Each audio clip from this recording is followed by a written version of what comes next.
রুদ্র তার মা বাবাকে নিয়ে কামিনীপুরগঞ্জে থাকত। উচ্চ পড়াশোনা শেষ করে ভিন্ন রাজ্যে একটা নামী কোম্পানিতে চাকরি করত সে।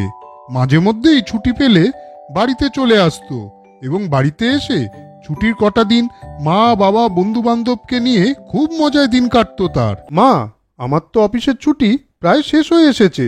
দেখতে দেখতে দেখো 15টা দিন কিভাবে ফুরিয়ে গেল বুঝতেই পারলাম না। তবে মা, এবার মনটা অতটা খারাপ লাগছে না। কেন জানো? এবার তুমি বাবা আমার সঙ্গে তো আমার ওখানে যাবে, তাই। সে তো বুঝলাম রুদ্র, আমরা কি তোর সঙ্গে যেতে পারবো? দেখ না, তোর বাবার শরীরটা বেশি ভালো নেই। তিনি তো হাঁটাচলা ভালোভাবে করতেই পারে না। তাছাড়া আমারও গরমে শরীর খুব খারাপ হয়ে পড়ে।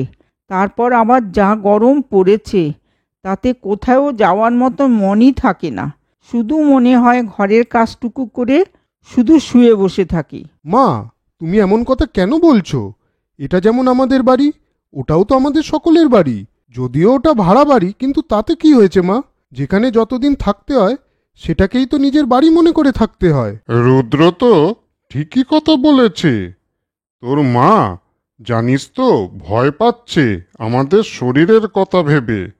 তোর কাজের জায়গায় যদি আমাদের নিয়ে অসুবিধায় পড়তে হয়, তাহলে তো তোর অফিসে কাজই তুই ঠিকঠাক করতে পারবি না। আমার কোনো অসুবিধাই হবে না, তোমরা সব চুপ করো তো। আর একটা কথা, আমার ওখানে না এখান থেকে গরমও অনেক কম। কারোরই দেখবে সেরকম কোনো কষ্টই হবে না। রুদ্র, তোর ওখানে যখন এখান থেকে গরম কম, তাহলে আমি যাব। গরমে না আমার খুব কষ্ট হয়, তাই।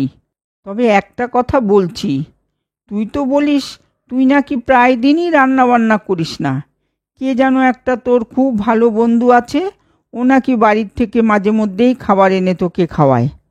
আমরা যখন যাব তখনও কিন্তু তোর বন্ধুকে বলবি আমাদেরও মাঝে মাঝে ওর হাতের রান্না খাওয়াতে, কেমন? আরে না না রুদ্র, আমি একটু মজা করলাম। সে হবে খন মা, ও আমার না এতই ভালো বন্ধু যে আমার সকল অসুবিধাগুলো ও খুব ভালো বুঝতে পারে। তখন আমাকে সেইভাবে ও সাহায্যও করে। রুদ্র তার মা বাবাকে তার কাজের জায়গায় নিয়ে গেল। রুদ্রর মা বাবার বাড়িটা দেখে খুব পছন্দ হলো। তারপর তারা সেখানে গিয়ে সবাই একটু ফ্রেশ হয়ে নিল। তোর ঘরে কি রুদ্র বাজার কিছু আছে? রান্না বান্না করে কিছু তো খেতে হবে। মা, তুমি বসো তো, একটু বিশ্রাম নাও, খাবার ঠিক সময় চলে আসবে। আমি আমার বন্ধুকে ফোন করে সব বলে দিয়েছি, তুমি একদম চিন্তা করো না তো। এর কিছু সময় পর একটি মেয়ে রুদ্রর ঘরে খাবার নিয়ে আসলো। মার কাছে বান্ধবীর কথা বলতে রুদ্র খুব লজ্জা করছিল। আসলে এই মেয়েটিকেই রুদ্র বান্ধবী না বলে বন্ধু বলে মাকে পরিচয় দিয়েছিল। সে কি রে রুদ্র, এটাই তোর সেই বন্ধু? বান্ধবী বলতে তোর খুব লজ্জা করছিল বুঝি? যাক মা, তোমার নাম কি গো? তোমার মুখের আদল দেখেই আমি বুঝে গেছি তুমি খুব রূপে গুণে সুন্দর। হ্যাঁ হ্যাঁ মাসিমা, আমার নাম রুম্পাই। আমি আর রুদ্র একই ডিপার্টমেন্টে কাজ করি। রুদ্রও খুব ভালো ছেলে। রুম্পাই, তোমার বাড়িতে কে কে আছে? মাসিমা, আমার বাড়িতে আমার মা, বাবা আর আমি। আপনাদের আসার কথা শুনে মা বাবা দেখা করতে আসবে বলেছে। ঠিক আছে রুম্পাই, মা বাবাকে নিয়ে আসবে, ভালোই তো হলো, একটু গল্প গুজব করতে পারবো। জানো তো মা, তোমাদের আমি বলিনি, একবার এইখানে আমি খুব অসুস্থ হয়ে পড়েছিলাম।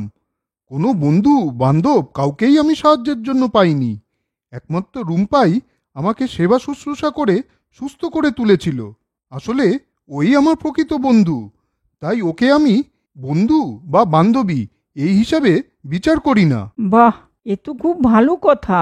এই সুন্দর মন নিয়েই তুমি আর রুদ্র চিরদিন পাশে থেকো, কেমন? দিনে দিনে এইভাবেই রুদ্র ও রুম্পাইয়ের বন্ধুত্ব আরো গাঢ় হতে লাগলো। তাহলে বুঝলে তো বন্ধুরা, একটা ভালো সম্পর্ক অনেক সময় রক্তের সম্পর্কের থেকেও অনেক বড় হয়ে উঠতে পারে। এবার বন্ধুরা, তোমাদের জন্য মজার দুটো প্রশ্ন আছে। বলো তো তোমরা, রুদ্র কোন গ্রামে থাকতো? আর রুদ্রর বান্ধবীর নাম কি? উত্তর দুটো জানা থাকলে এক্ষুনি কমেন্ট করে জানাও বন্ধুরা। বন্ধুরা, গল্পটা তোমাদের কেমন লাগলো?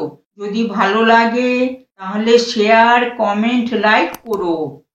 আর সাবস্ক্রাইব এবং বেল আইকন প্রেস করতে ভুলো না কিন্তু।